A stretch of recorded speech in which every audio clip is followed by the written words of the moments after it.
Kılıç değil ahlak. 21 Ocak 2026 Kemal Coşkun yazısı. Kılıç değil ahlak. İslam'ın şiddet dini olarak inşasının tarihsel anatomisi İslam, modern dünyada en sık biçimde şiddetle ilişkilendirilen dinlerden biridir. Akademik literatürde, medya söyleminde ve popüler kültürde, savaş, ganimet, zorla itaat ve bedensel cezalar üzerinden temsil edilir. Bu temsil, çoğu zaman sorgulanmadan kabul edilen bir önkabule dönüşmüş, Müslüman toplumların kendi iç tartışmalarını da derinden etkilemiştir. Bugün İslam şiddet dini midir sorusu yalnızca dışarıdan yöneltilen bir itham değil, Müslümanların bizzat kendilerine sordukları bir krize dönüşmüştür. Alji İmran, 110. Bu kitabın temel iddiası açıktır. İslam'ın şiddetle özdeşleştirilmesi, Kur'an'ın doğrudan öğretisinin değil, tarihsel, siyasal ve sosyolojik süreçlerin ürünüdür. Sorun metnin kendisinde değil, metnin tarih içinde nasıl konumlandırıldığı, kimler tarafından, hangi iktidar ilişkileri içinde yorumlandığı ve hangi amaçlarla araçsallaştırıldığı ile ilgilidir. Kur'an, kendisine ahlaki bir çağrı, sorumluluk bilinci ve adalet talebi olarak sunar. İnsan, yeryüzünde güç kullanan bir fatih değil, emanet taşıyan bir özne olarak tanımlanır. Bakara, 30. Buna rağmen İslam tarihinin belirli dönemlerinde güç, fetih ve zor, dini meşruiyetin merkezine yerleştirilmiştir. Bu çelişki, basit bir yanlış anlama ile açıklanamayacak kadar derindir. Burada sistematik bir dönüşüm, hatta bir sapma söz konusudur.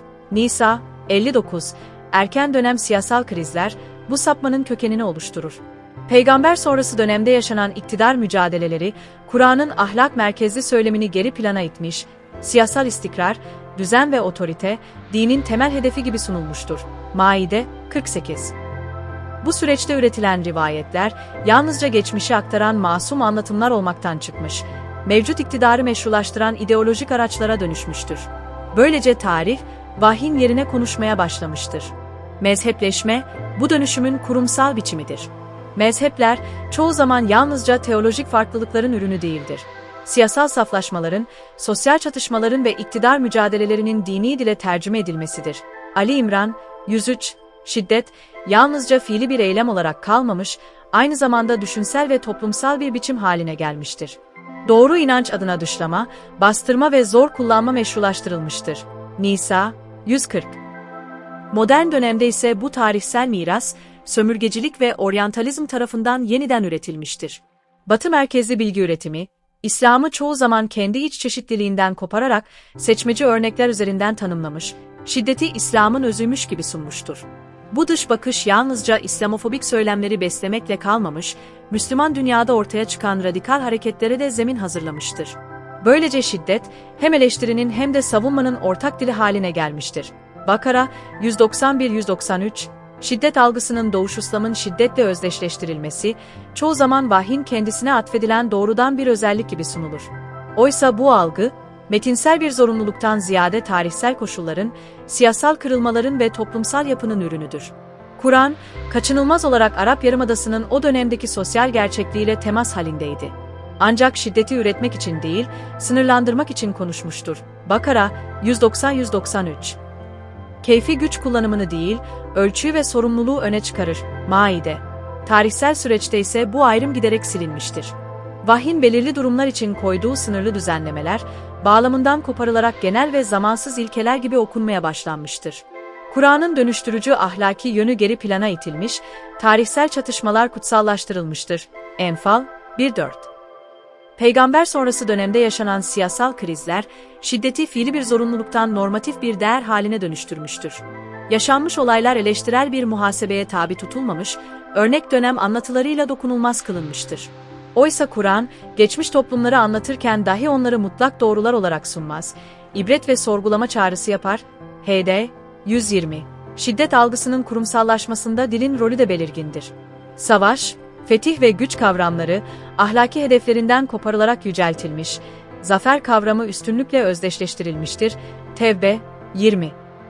Farklı olanın bastırılması, eleştirinin tehdit olarak algılanması ve itaatin erdem sayılması, tarihsel mirasın bir parçasıdır.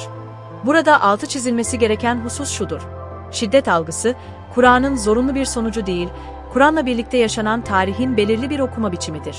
Bu okuma, alternatifleri bastırmış, ahlak merkezli yorumları marjinalleştirmiştir. Dolayısıyla mesele, İslam neden şiddet içeriyor, sorusundan ziyade, tarihsel ve siyasal süreçler şiddeti dini bir değer haline nasıl getirdi sorusudur. Bu farkındalık, Kur'an merkezli bir yeniden okuma için vazgeçilmezdir. 1. Bölüm. Şiddet algısının doğuşu ve tarihsel arka planı. Bu çalışma, Kur'an'ı merkeze alarak, İslam adına konuşan tarihsel yapıların eleştirel bir analizini yapmayı amaçlar. Rivayet kültürünü mutlak otorite olarak kabul etmez, mezhepsel kabulleri sorgulanamaz gerçekler olarak görmez. Ölçüt, Kur'an'ın kendi iç tutarlılığı ve ahlaki hedefleridir. Bu nedenle yazı boyunca şu sorular ısrarla takip edilecektir. Şiddet ne zaman dini bir değer haline getirildi? Kur'an'ın sınırlı ve bağlamsal düzenlemeleri nasıl evrensel şiddet normlarına dönüştürüldü?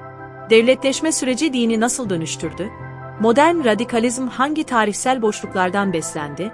Ve en önemlisi, Kur'an merkezli bir okuma, bu mirasla nasıl hesaplaşabilir?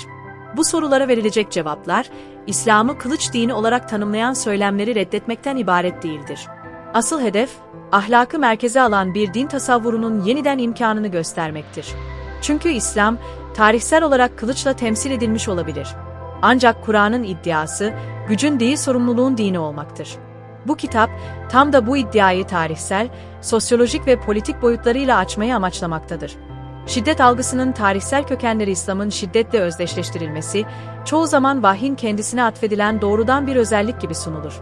Oysa bu algının oluşumu, metinsel bir zorunluluktan ziyade tarihsel koşulların, siyasal kırılmaların ve toplumsal yapının ürünüdür.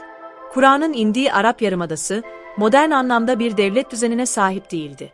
Kabile aidiyeti, hem güvenliğin hem de kimliğin temel belirleyicisiydi. Merkezi bir otoritenin yokluğu, çatışmayı istisna değil, hayatın olağan bir parçası haline getiriyordu. Kan davaları, baskınlar ve karşılıklı misillemeler, ahlaki bir sapma değil, düzen kurma biçimi olarak algılanıyordu. Böyle bir toplumsal yapıda inen vahyin dili, kaçınılmaz olarak bu gerçeklikle temas halindeydi. Kur'an, bu ortamda şiddeti üretmek için değil, sınırlandırmak için konuşur. Keyfi güç kullanımını değil, ölçüyü ve sorumluluğu öne çıkarır. Örneğin, Bakara suresi 190. Ayette savaşın sınırları belirlenirken şöyle denir: İnananlar, Allah yolunda savaşın, fakat aşırılığa kaçmayın. Çünkü Allah aşırı gidenleri sevmez. Bu ayet, şiddetin yalnızca zorunlulukla sınırlı olduğunu ve aşırılığın ahlaki olarak reddedildiğini açıkça ortaya koyar. Benzer biçimde, Maide 32'de insan hayatının değeri vurgulanır. Kim bir cana kıyarsa, bütün insanları öldürmüş gibi olur. Kim bir canı kurtarırsa, bütün insanları kurtarmış gibi olur. Bu düzenlemeler, Kur'an'ın şiddeti meşrulaştırmak için değil, onu kontrol altına almak ve insan hayatını korumak amacıyla koyduğunu gösterir.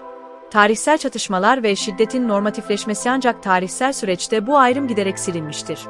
Vahyin belirli durumlar için koyduğu sınırlı düzenlemeler, bağlamından koparılarak genel ve zamansız ilkeler gibi okunmaya başlanmıştır. Böylece Kur'an'ın dönüştürücü ahlaki yönü geri plana itilmiş, tarihsel çatışmalar kutsallaştırılmıştır. Bu noktada belirleyici kırılma, peygamber sonrası dönemde yaşanan siyasal krizlerdir.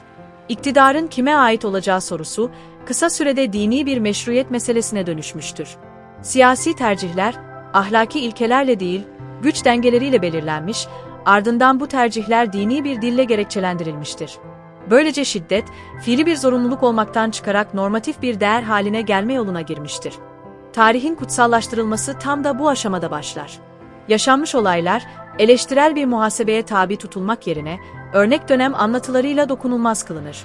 Oysa Kur'an, geçmiş toplumları anlatırken dahi onları mutlak doğrular olarak sunmaz, ibret ve sorgulama çağrısı yapar. Lokman 31-27'de olduğu gibi, eğer bütün ağaçlar kalem, denizde mürekkep olsaydı, Allah'ın kelamını yine de tüketemezlerdi. Bu ayet, vahyin yorumlanmasında bağlamın önemini ve tarihsel verilerin sınırlılığını hatırlatır.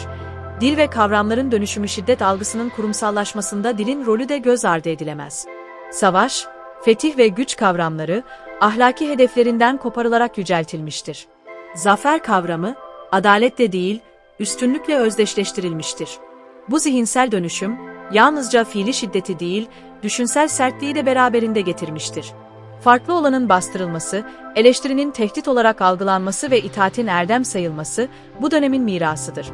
Burada altı çizilmesi gereken husus şudur: şiddet algısı, Kur'an'ın zorunlu bir sonucu değil, Kur'an'la birlikte yaşanan tarihin belirli bir okuma biçimidir.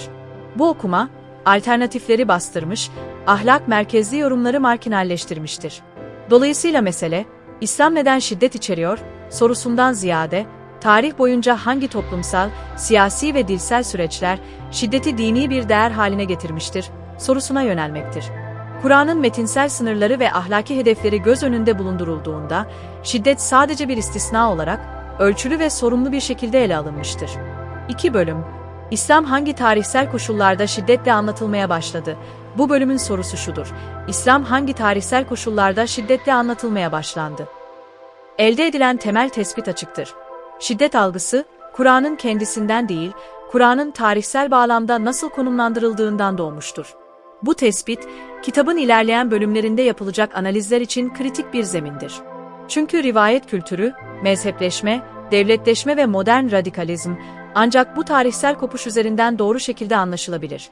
İslam düşünce tarihinde belirleyici kırılmalardan biri, Kur'an merkezli bir anlayıştan rivayet merkezli bir din tasavvuruna geçiştir. Bu geçiş, genellikle doğal veya kaçınılmaz bir süreç gibi sunulsa da, gerçekte yoğun siyasal ihtiyaçların, iktidar mücadelelerinin ve toplumsal düzen arayışlarının ürünüdür. Rivayetler, yalnızca geçmişi aktaran masum anlatılar olmaktan çıkmış, iktidarı meşrulaştıran, bugünü düzenleyen güçlü araçlar haline gelmiştir. Kur'an, kendisini açıklayan ve sınırlarını çizen bir metin olarak dini bilginin merkezinde konumlanır. Buna karşın, erken dönemden itibaren rivayetler, zamanla Kur'an'ın önüne geçen bir belirleyicilik kazanmıştır. Bu durum, vahyin anlaşılmasını kolaylaştırmak yerine onu daraltmış ve yönlendiren bir çerçeve üretmiştir. Rivayetlerin merkezileşmesi, dini bilginin evrensel ve ahlaki boyutlarından ziyade tarihsel ve yerel koşullar üzerinden şekillenmesine yol açmıştır. Bu dönüşümün temel etkenlerinden biri, siyasal iktidarın süreklilik arayışıdır. Peygamber sonrası dönemde ortaya çıkan yönetim sorunları, yalnızca idari değil, aynı zamanda dini meşruiyet krizlerini de beraberinde getirmiştir. Yeni kurulan iktidarlar, otoritelerini sağlamlaştırmak için Kur'an'ın evrensel ilkelerine dayanmak yerine, belirli kişi ve olayları yücelten rivayetleri tercih etmiştir. Böylece tarihsel pratikler, dini normlar haline gelmiştir. Rivayetlerin çoğalması ve sistematikleşmesiyle mezhepleşme süreci hız kazanmıştır. Mezhepler, yalnızca teolojik farklılıkların ürünü gibi görünse de, gerçekte siyasal ve toplumsal ayrışmaların dini dile tercüme edilmiş biçimleridir. Aynı metni esas aldığını iddia eden farklı mezheplerin birbirinden bu denli uzak sonuçlara ulaşabilmesi, metnin kendisinden ziyade onu yorumlayan tarihsel konumların belirleyici olduğunu ortaya koymaktadır. Mezhep, sadece bir inanç sistemi değil, aynı zamanda bir aidiyet ve iktidar alanıdır. Doğru inanç, çoğu zaman doğru iktidar ilişkisiyle özdeşleştirilmiş, farklı yorumlar sapkınlık veya tehdit olarak görülmüştür. Bu zihniyet, şiddeti yalnızca fiziksel bir eylem olarak değil, dışlayıcı ve bastırıcı bir düşünce biçimi haline getirmiştir. Böylece din, birleştirici bir ahlak çağrısı olmaktan çıkıp ayrıştırıcı bir kimlik aracına dönüşmüştür. Kur'an'ın bu süreçteki konumu dikkat çekicidir. Metin, çoğu zaman doğrudan referans alınmak yerine, rivayetler aracılığıyla dolaylı biçimde konuşur hale gelmiştir. Bu durum, Kur'an'ın eleştirel ve dönüştürücü potansiyelini sınırlandırmış, onun yerine tarihsel otoritelerin dili öne çıkmıştır. Oysa Kur'an, kendisini kapalı bir gelenek olarak değil, sürekli düşünmeye, sorgulamaya ve ahlaki sorumluluğu hatırlatmaya çağıran bir hitap olarak sunar. Rivayet merkezli din anlayışının en belirgin sonucu, şiddetin meşruiyet alanının genişlemesidir. Belirli tarihsel şartlarda ortaya çıkmış uygulamalar, evrensel dini hükümler gibi sunulmuş, iktidara itaatsizlik, dine karşı gelmekle eş tutulmuştur. Bu durum, hem siyasal muhalefeti hem de düşünsel farklılığı bastıran bir din dili üretmiştir. Bu bölümün temel iddiası şudur: rivayet ve mezhep, kendi başlarına sorumlu yapılar değildir. Sorun, bu yapıların iktidar ilişkileriyle birleşerek Kur'an'ın önüne geçmesidir. Din, metin merkezli olmaktan çıkıp tarih merkezli hale geldiğinde, ahlak yerini otoriteye, sorumluluk yerini itaate bırakır. Bu dönüşüm, şiddetin dini bir değer olarak algılanmasının en önemli zeminlerinden biridir. Bu tespit, bir sonraki bölümde ele alınacak olan Kur'an'daki savaş ve şiddet kavramlarının neden sürekli yanlış okunduğunu anlamak açısından belirleyicidir. Metin, ancak onu kuşatan rivayet ve iktidar çerçevesi çözüldüğünde kendi sesiyle konuşabilir. 3. Bölüm, Kur'an'da savaş ve şiddet. Bu bölüm, Kur'an'da savaş ve şiddet konusunun tarih boyunca nasıl bağlamından koparıldığını, daraltıldığını ve ideolojik bir araca dönüştürüldüğünü ortaya koymayı amaçlar. Kur'an, şiddeti merkeze alan bir metin değildir. Aksine şiddeti sınırlandıran, denetim altına alan ve ahlaki ilkelere bağlayan bir dil kurar. Ancak tarihsel süreçte parçacı okumalar, siyasal ihtiyaçlar ve rivayet merkezli yorumlar bu dili ters yüz etmiştir. Kur'an'da savaş, ontolojik bir durum değil, tarihsel bir zorunluluktur. Vahyin indiği toplum, kabileler arası çatışmaların, sürekli tehdit ve saldırıların yaşandığı bir coğrafyada varlık mücadelesi vermekteydi. Bu nedenle savaş ayetleri, soyut bir şiddet öğretisi değil, somut bir toplumsal gerçekliğe verilen sınırlayıcı tepkilerdir. Kur'an'ın dili burada norm koyucu değil, kriz yöneticidir. Asıl norm barış, adalet ve canın korunmasıdır. Kur'an'da savaş izni sürekli ve sınırsız değildir. Zulme uğrama, yurtlarından çıkarılma, inanç özgürlüğünün engellenmesi gibi somut gerekçelerle sınırlanmıştır. Savaşın gerekçesi inanç farklılığı değil, saldırı ve baskıdır. Bu yönüyle Kur'an, inanç savaşlarını reddeder. Zorla din dayatımı, Kur'an'ın temel ilkeleriyle çelişir. İnanç, ahlaki ve bilinçli bir tercih olarak tanımlanır. Kılıçla üretilemez Kur'an, savaşın bile ahlaki sınırlarını açıkça çizer. Sivil asker ayrımı gözetilir, aşırılık yasaklanır, intikam duygusu meşrulaştırılmaz. Savaş bir amaç değil, zulmü durdurmak için başvurulan geçici ve sınırlı bir araçtır. Barış imkanı doğduğunda savaşın sürdürülmesi değil, sonlandırılması emredilir. Bu ilke, şiddeti kutsallaştıran tarihsel yorumların tam karşısında durur. Tarih boyunca savaş ayetleri bağlamından koparılarak mutlaklaştırılmıştır. Ayetler, nüzul koşullarından soyutlanmış, metnin bütünlüğü yerine ideolojik ihtiyaçlar esas alınmıştır. Böylece Kur'an'ın sınırlayıcı dili, genişletici bir şiddet söylemine dönüştürülmüştür. Bu dönüşüm, metnin kendisinden değil, onu okuyan iktidar aklından kaynaklanır. Modern dönemde bu çarpıtma iki yönlü işler. Bir yandan radikal gruplar, Kur'an'ı tarih dışı ve bağlamsız okuyarak şiddeti kutsar. Öte yandan modern İslam karşıtı söylem, aynı parçacı okumayı kullanarak bütün bir dini şiddetle özdeşleştirir. Böylece iki zıt uç, aynı metodolojik hatada buluşur. Metni bütünlüğünden koparmak, Kur'an'da savaş ve şiddet meselesini doğru anlamak, metni ahlak merkezli bir bütün olarak okumayı gerektirir. Şiddet, Kur'an'ın özünden değil, tarihsel sapmalardan ve siyasal araçsallaştırmalardan doğmuştur. Kur'an, insanı öldürmeye değil, insanı sorumluluk sahibi bir özne olarak inşa etmeye yöneliktir. 4. Bölüm, Devletleşme ve Din. Bu bölüm, İslam tarihinde din ile siyasal iktidar arasındaki ilişkinin nasıl şekillendiğini ve bu ilişkinin şiddet algısının oluşumunda nasıl belirleyici bir rol oynadığını ele alır. Kur'an, toplumu ahlaki ilkeler üzerinden dönüştürmeyi hedefleyen bir hitap olarak ortaya çıkmışken, tarihsel süreçte bu hitap, devlet aygıtının ihtiyaçlarına göre yeniden yorumlanmış ve dönüşüme uğramıştır. Bu dönüşüm, dinin özünden değil, iktidarın doğasından kaynaklanır. Peygamber sonrası dönem, bu kırılmanın başlangıç noktasıdır. Vahyin sona ermesiyle birlikte siyasal otorite, doğrudan Allah denetimden mahrum kalmış, karar alma süreçleri giderek güç, güvenlik ve düzen merkezli hale gelmiştir. İlk dönemde yaşanan iç çatışmalar, çoğu zaman Kur'an'ın sınırlandırıcı ve sorumluluk odaklı düzenlemelerinin değil, liderlik, meşruiyet ve iktidar paylaşımı sorunlarının ürünüdür.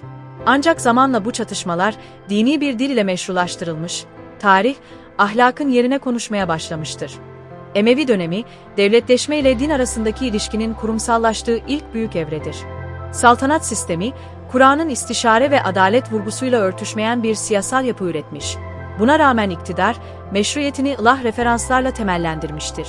Bu dönemde muhalefet, fitne, isyan ve sapkınlık söylemleriyle bastırılmış, böylece din, bir eleştiri ve ahlak aracı olmaktan çıkarak devlet ideolojisine eklemlenmiştir.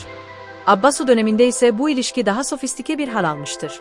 Hukuk, kelam ve rivayet üretimi, devletin ihtiyaç duyduğu düzeni sağlamak için sistemleştirilmiş. Fıkıh, çoğu zaman adaleti sağlamak yerine iktidarın sürekliliğini güvence altına alan bir araç haline gelmiştir. Bu süreç, şiddeti istisna olmaktan çıkararak hukuki ve siyasal bir enstrümana dönüştürmüştür. Devlet, sınırlarını ve otoritesini korumak adına şiddeti meşrulaştırmış, Kur'an'ın ahlak ve sorumluluk merkezli mesajı iktidarın gölgesinde zayıflatılmıştır. Devletleşme süreci, Kur'an'daki adalet anlayışını bulanıklaştırmıştır. Bireysel ve toplumsal sorumluluk temelinde ele alınan adalet, devlet pratiğinde güvenlik ve itaat eksenli bir kavrama indirgenmiştir. Devlete itaat, Allah'a itaatle özdeşleştirilmiş, eleştiri, din dışı bir tehdit olarak kodlanmıştır. Bu söylem, tarih boyunca hem iç baskıyı hem de dış savaşları meşrulaştırmıştır. Modern dönemde ortaya çıkan İslam devleti söylemleri, çoğu zaman Kur'an merkezli değil, tarihsel devlet pratiklerinin romantize edilmiş bir devamıdır. devletin kutsallaştırılması, şiddetin yeniden meşrulaştırılmasına zemin hazırlamakta. Tarihsel miras, bugünün radikal ve muhafazakar yorumlarını beslemektedir. Oysa Kur'an, devleti değil, insanı merkeze alır. İnsan, yeryüzünde bir otorite ya da güç kullanıcısı değil, sorumluluk ve vicdan sahibi bir özne olarak tanımlanır. Bu bölümün ortaya koyduğu temel sonuç şudur: İslam'da sorun dinin siyasetle ilişkisi değil, siyasetin dini kendine tabi kılmasıdır. Din, iktidarın denetiminde kaldığında ahlakını kaybeder. İktidar, dinle mutlaklaştığında şiddeti kutsallaştırır. Bu kırılmayı fark etmeden, İslam'daki şiddet algısını çözmek mümkün değildir. Kur'an'ın ahlaki ve evrensel perspektifi, ancak tarihsel iktidarların müdahalesi çözüldüğünde yeniden görünür hale gelebilir. 5. Bölüm, Sömürgecilik ve Oryantalizm. Bu bölüm, İslam'ın şiddetle özdeşleştirilmesinin modern dünyada nasıl yeniden üretildiğini, sömürgecilik ve oryantalist bilgi rejimleri üzerinden kapsamlı biçimde ele alır. Tarihsel sapmalar ve iç krizler, modern dönemde dışsal bir söylemle pekiştirilmiş. İslam, yalnızca kendi tarihsel hatalarıyla değil, hakkında inşa edilen anlatılarla da mahkum edilmiştir.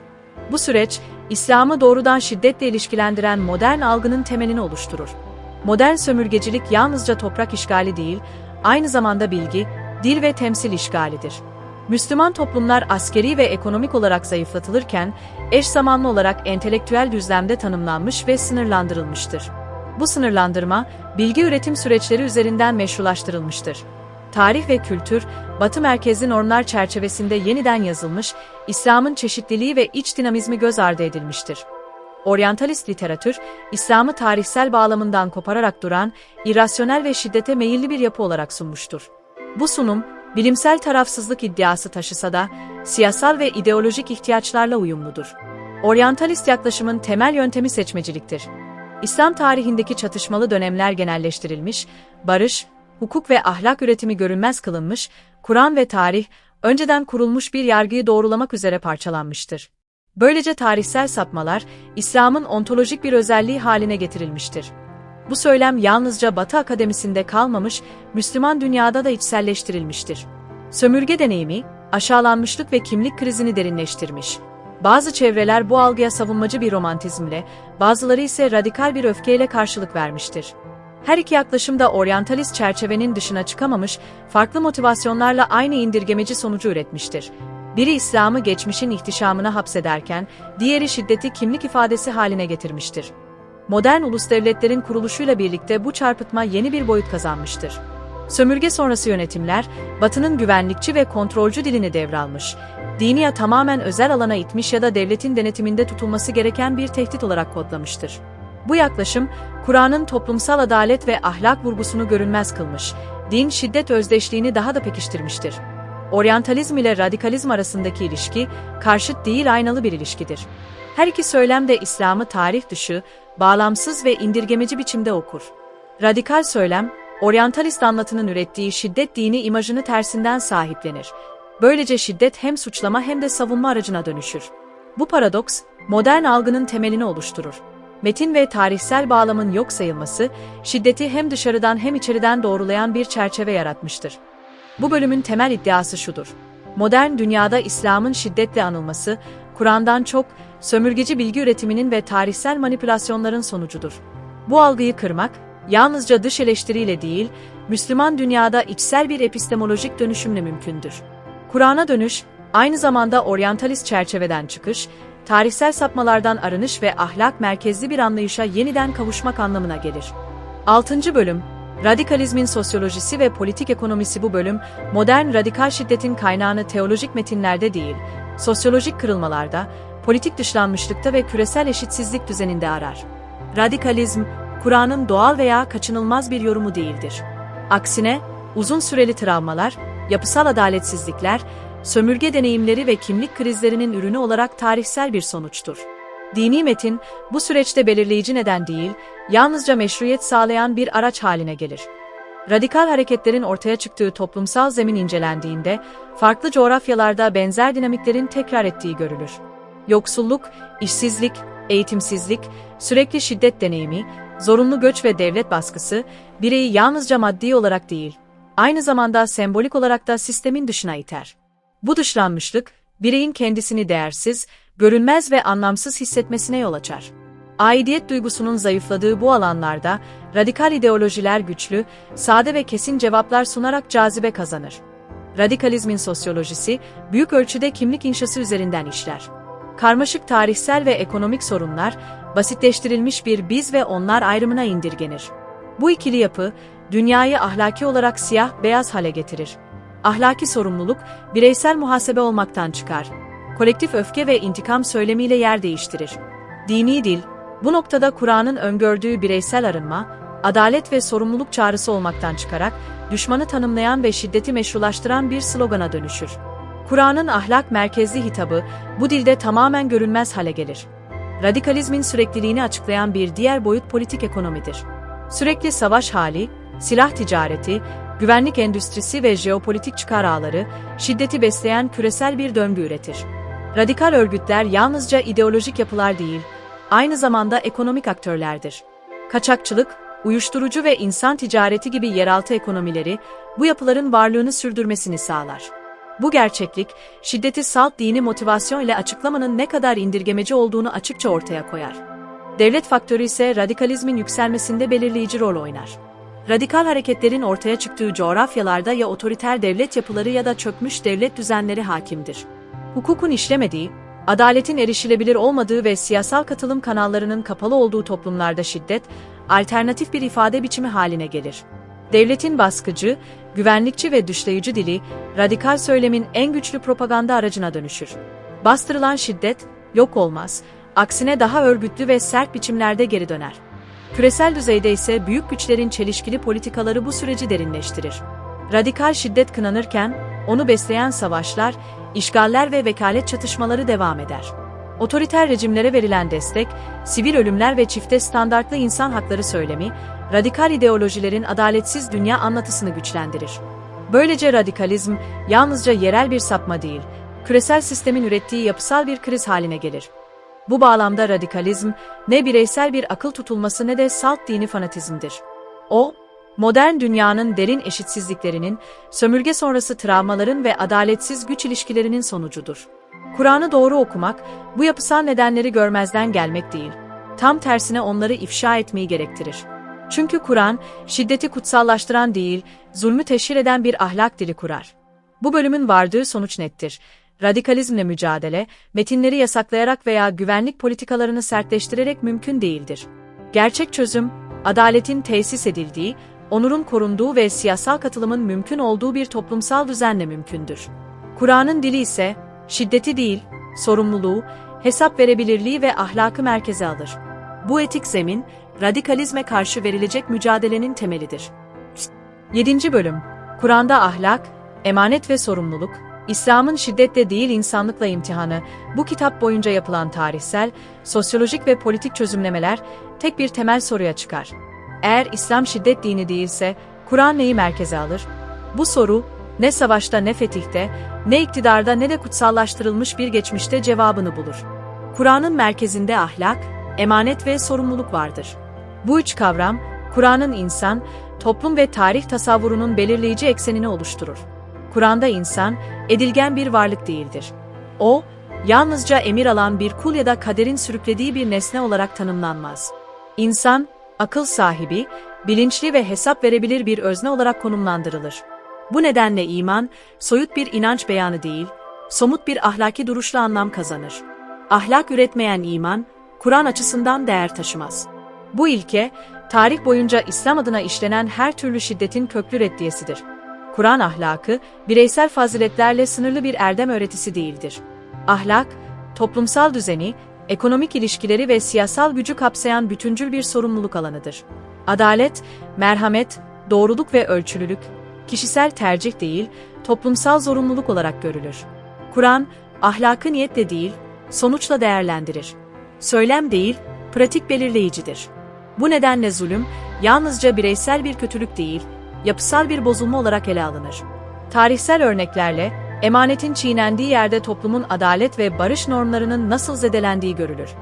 Emanet kavramı, Kur'an'ın insan tasavvurunda merkezi bir konuma sahiptir.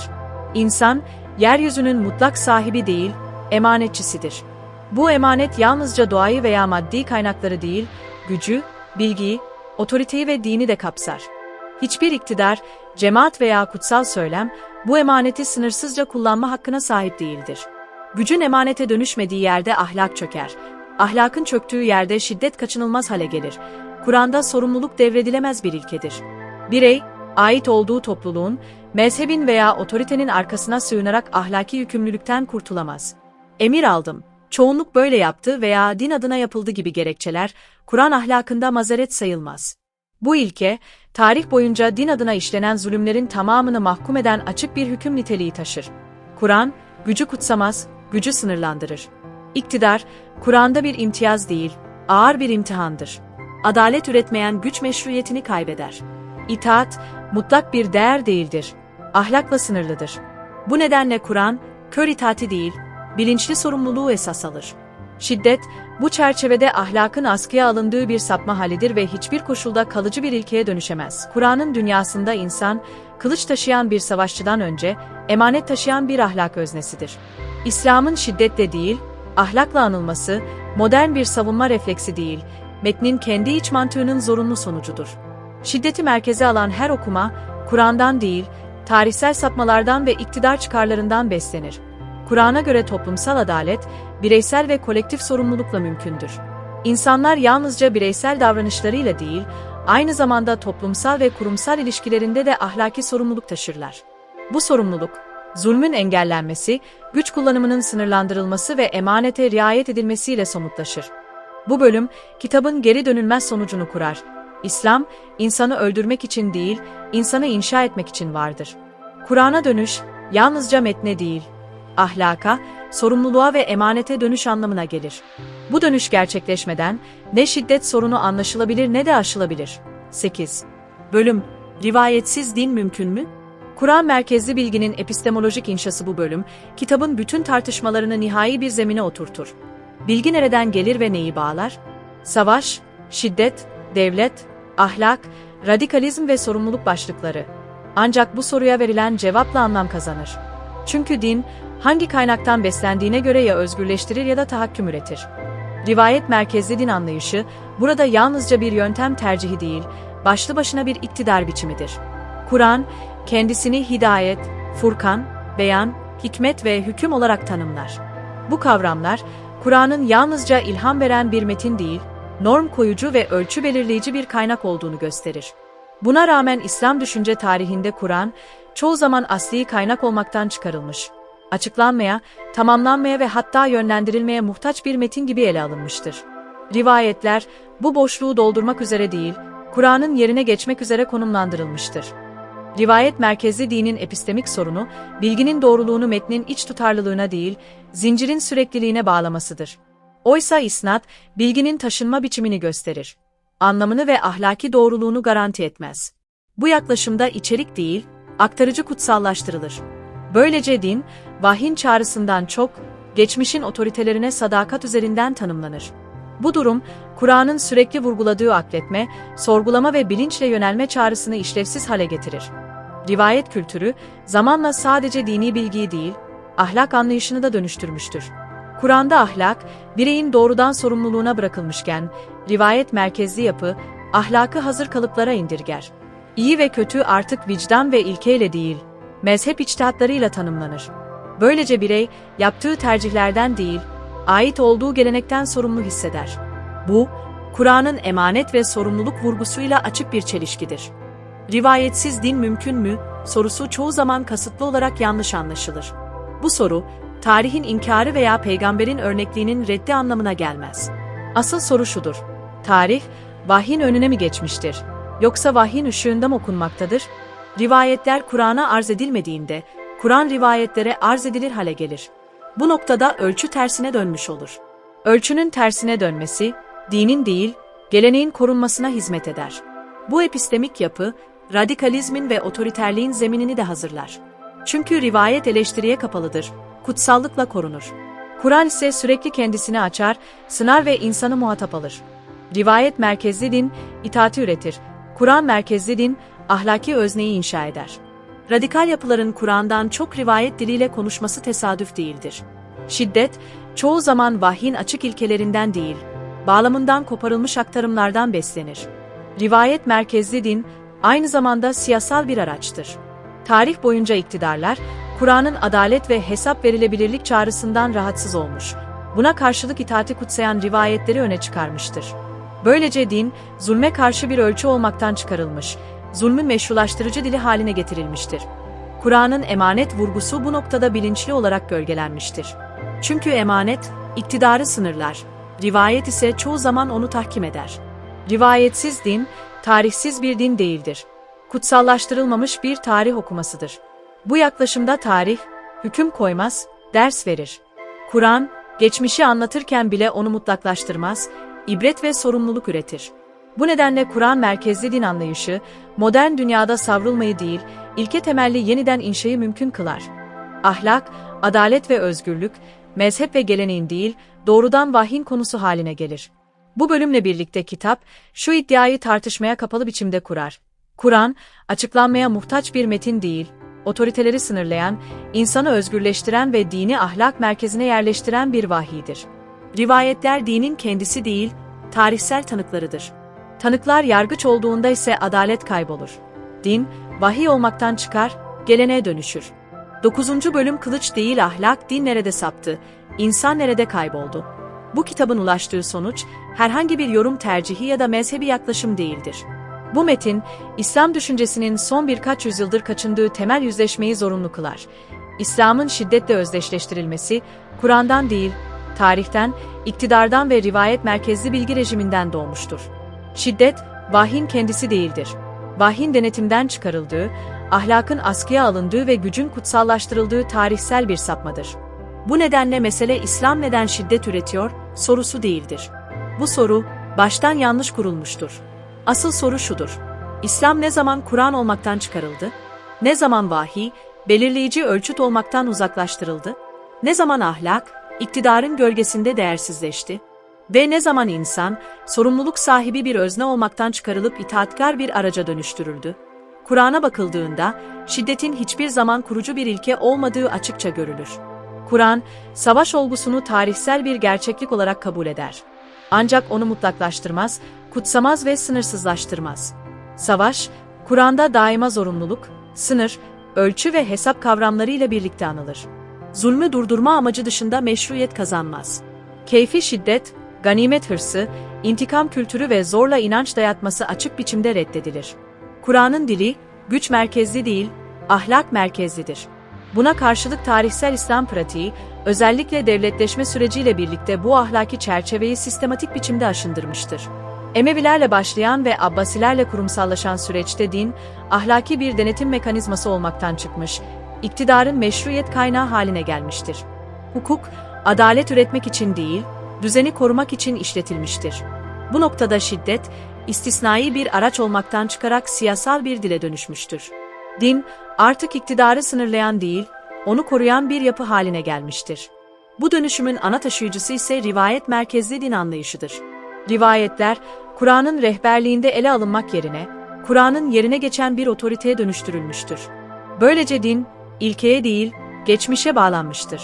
Kur'an'ın bireyi doğrudan muhatap alan, aklı ve sorumluluğu öne çıkaran dili, yerini itaati kutsayan, sorgulamayı tehdit olarak gören bir dile bırakmıştır. Bu epistemik yapı, ahlaki özneyi üretmez, itaatkar kitleler üretir. Bu noktada şiddetin din adına konuşabilmesi mümkün hale gelmiştir. Çünkü rivayet merkezli dinde ahlak ikincildir. Esas olan bağlılıktır. Sorumluluk bireyin üzerinden alınır, mezhebe, cemaate ya da lidere devredilir. Böylece kimlik, ahlakın önüne geçer. İnanç, bir davranış ilkesi olmaktan çıkar, bir aidiyet işaretine dönüşür. Bu dönüşüm tamamlandığında, şiddet artık sapma değil, görev gibi sunulabilir. Modern dünyada ortaya çıkan radikalizm, işte bu tarihsel mirasın küresel eşitsizliklerle birleşmiş halidir. Radikal hareketler, Kur'an'ın doğal ya da kaçınılmaz bir yorumu değildir. Aksine, uzun süreli sömürgecilik deneyimlerinin, politik dışlanmışlığın, savaş travmalarının ve kimlik krizlerinin ürünüdür. Rivayetle beslenen sert din dili, bu kırılgan toplumsal zeminlerde hızlı ve kolay karşılık bulur. Metin okunmaz, bağlamından koparılır. Ayetler düşünülmez, sloganlaştırılır. Ahlak askıya alınır, öfke yüceltilir. Ancak aynı modern dünyada, İslam'ın şiddet dini olarak sunulması da tesadüf değildir. Oryantalist söylem, tarihsel sapmaları dinin özü gibi sunarak hem sömürgeci müdahaleleri meşrulaştırmış hem de İslam toplumlarının kendi iç eleştirisini felç etmiştir. Bu söylem, radikalizmin karşıtı değil, tamamlayıcısıdır. Biri İslam'ı şeytanlaştırır, diğeri onu silaha dönüştürür. Her ikisi de Kur'an'dan rahatsızdır. Çünkü Kur'an gücü mutlaklaştırmaz, sınırlar. Bu kitap, tam da bu yüzden savunmacı değildir. İslam barış dinidir gibi içi boş sloganlarla yetinmez. Çünkü mesele imaj düzeltmek değil, hakikati yeniden kurmaktır. Bu kitap şunu söyler: İslam, öncelikle ve esasen ahlak dinidir. Barış da buradan doğar, adalet de, savaşın sınırı da. Ahlak yoksa din, yalnızca güç dilidir. Sorumluluk yoksa iman, yalnızca kimliktir. Kur'an yoksa geriye kalan şey din değil, tarihin tortusudur. Kur'an'ın merkezine yerleştirdiği emanet kavramı, bu kitabın nihai anahtarıdır. İnsan, yeryüzünün sahibi değil, sorumlusudur. Güç, meşruiyet değil, imtihandır. İnanç, başkalarını susturmanın değil, kendini sınırlamanın adıdır. Bu anlayış kaybolduğunda, kılıç ahlakın yerini alır. Din zulmün dili haline gelir.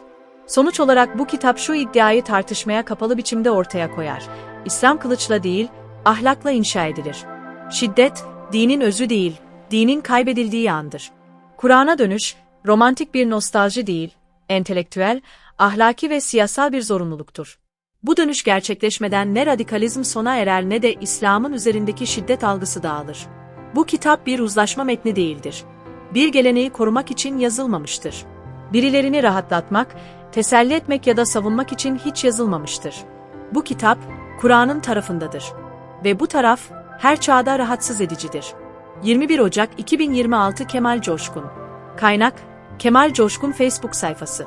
https://www.facebook.com/kemal35coşkun. Sesli Mekale, Tedbiryay Medya www.tedbiryay.com. Kemal Coşkun Hoca İzmir'de Kur'an merkezli projeleriyle Endülüs Kültür Eğitim Çevre ve Yardım Derneği aracılığıyla çok yönlü faaliyetlerde bulunmaktadır.